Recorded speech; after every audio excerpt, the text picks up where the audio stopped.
اگر حالات ان کو جیلوں میں رکھنے سے، دبانے سے، ان پہ پانی پھینکنے سے یا ان کی کردار کشی سے ٹھیک ہو سکتے تھے تو آج خیبر پختونخوا اور بلوچستان میں حالات ٹھیک ہوتے. یہ جو واقعہ ہوا کہ قرارداد ڈاکٹر صاحب نے پیش کی، ایک فکر میں ایڈ کرنا چاہتا تھا. بے شک افواج پاکستان کو خراج تحسین پیش کرے، جو شہید ہیں وہ ہمارے سروں کے تاج ہیں، لیکن یہ ہر وقت کے قرارداد ہی پیش کرتے رہیں گے، مذمت ہی کرتے رہیں گے.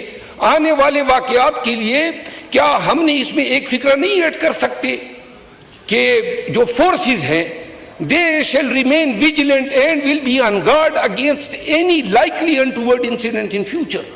یہ پھر بھی ہوں گے. سیکیورٹی لیپسز تو ہے نا پی ٹی آئی پہ، حکومتی مشینری لگی ہوئی ہیں کہ پی ٹی آئی نے انڈیا کی ایما پہ اس پہ اسٹیبلشمنٹ پہ یا فوجوں پہ الزام لگا دیا. جب اپنے فرائض آپ تندئی سے، چابکدستی کے ساتھ، اہلیت کے ساتھ ادا نہیں کریں گے تو ریاست کا، مملکت کا اور خلقت کا یہ تماشا، یہ تباہی تو ہوتی رہے گی. جب جس دن بازئی کے گھر پہ چھاپا ہوا، درست بات ہے نا، اسی دن یہ ٹرین کا حادثہ بھی ہوا. تو لہٰذا اپنے پریارٹیز کا تو تعین کیا ہی نہیں ہے. ہم نے تو ایجنسیوں کو، سیاستدانوں کے پیچھے ڈالا ہوا ہے. جب ہمارا دور تھا تو آپ کے پیچھے لگے تھے، اور جب آپ کا دور ہے تو ہماری پیچھے لگے ہوئے ہیں. جب باجوہ جو ابھی بات ہو رہی تھی اور اتنی بڑی قانون کی حکمرانی کی باتیں ہو رہی ہے، یہ باجوہ کس خوشی میں آزاد پھر رہا ہے؟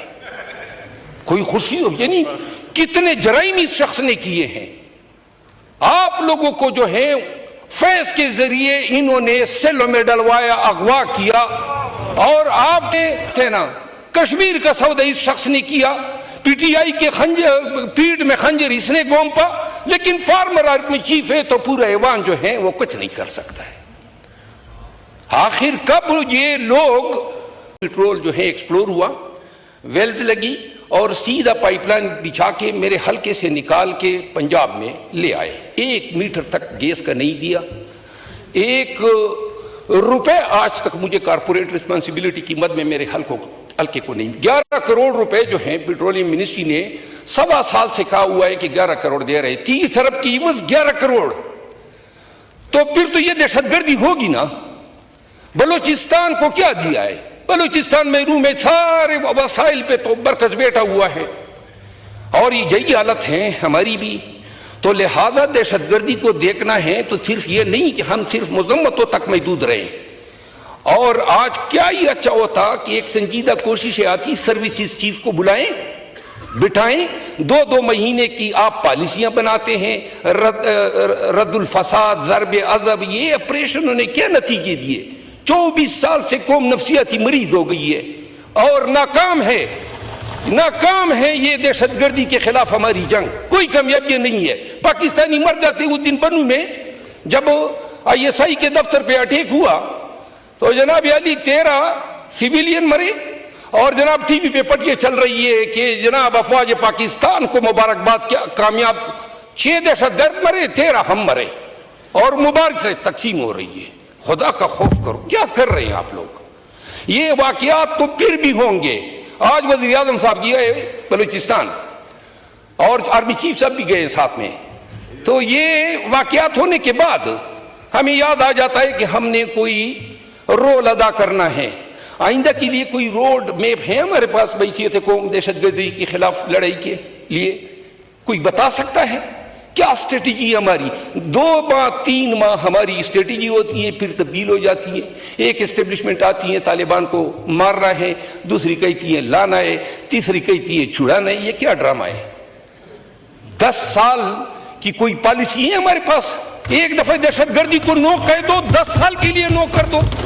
کبھی ہمارے گڈ طالبان بن جاتے ہیں، کبھی ہمارے بیڈ طالبان بن جاتے ہیں.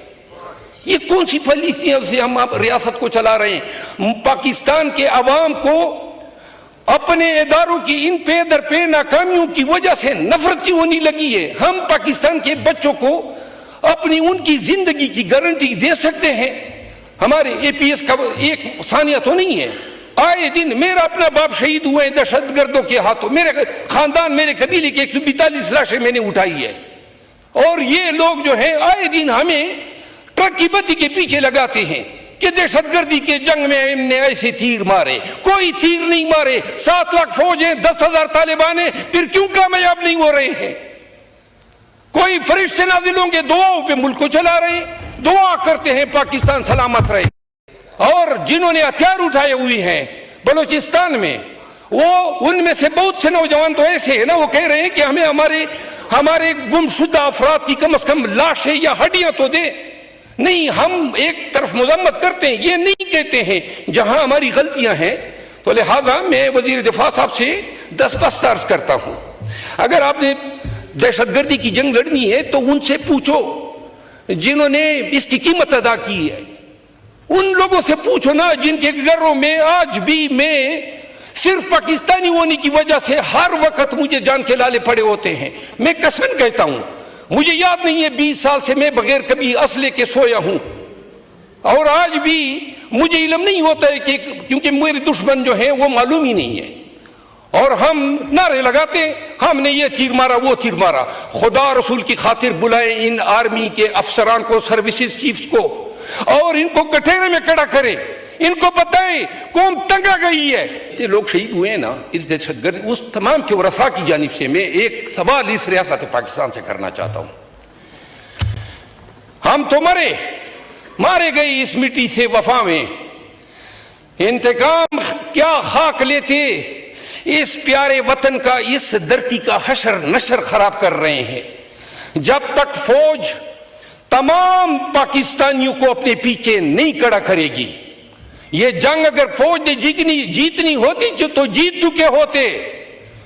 جب تک پاکستانی اس کے پیچھے کھڑے نہیں ہوں گے, اور جب تک یہ جنگ پاکستانیوں کی, یہ بھی وہ بنا رہے ہیں چائنا کے تعلقات, یہ آپ کا کام ہے. یہ اختیارات آپ نے ایکسرسائز کرنے ہیں قوم اور ملک کے مفاد میں. سارے اختیارات ایبڈیکیٹ کیے ہوئے ہیں. وہ کہتے ہیں ہم نے آپ کو وزیر بنا دیا, آپ بھی پدکتے پھرتے میں وزیر ہوں. اور جنہوں نے ہتھیار اٹھائے ہوئے ہیں بلوچستان میں, وہ ان میں سے بہت سے نوجوان تو ایسے ہیں نا, وہ کہہ رہے ہیں کہ ہمیں ہمارے گم شدہ افراد کی کم از کم لاشیں یا ہڈیاں تو دے. نہیں, ہم ایک طرف مذمت کرتے ہیں, یہ نہیں کہتے ہیں جہاں ہماری غلطیاں ہیں. تو لہذا میں وزیر دفاع صاحب سے دست عرض کرتا ہوں, اگر آپ نے دہشت گردی کی جنگ لڑنی ہے تو ان سے پوچھو جنہوں نے اس کی قیمت ادا کی ہے. ان لوگوں سے پوچھو نا جن کے گھروں میں آج بھی میں صرف پاکستانی ہونے کی وجہ سے ہر وقت مجھے جان کے لالے پڑے ہوتے ہیں. میں قسمن کہتا ہوں, مجھے یاد نہیں ہے 20 سال سے میں بغیر کبھی اسلحے کے سویا ہوں, اور آج بھی مجھے علم نہیں ہوتا ہے کہ کیونکہ میرے دشمن جو ہیں وہ معلوم ہی نہیں ہے. اور ہم نعرے لگاتے ہیں ہم نے یہ تیر مارا وہ تیر مارا. خدا رسول کی خاطر بلائیں ان آرمی کے افسران کو, سروسز چیفز کو, اور ان کو کٹہرے میں کھڑا کریں, ان کو بتائیں قوم تنگ آ گئی ہے.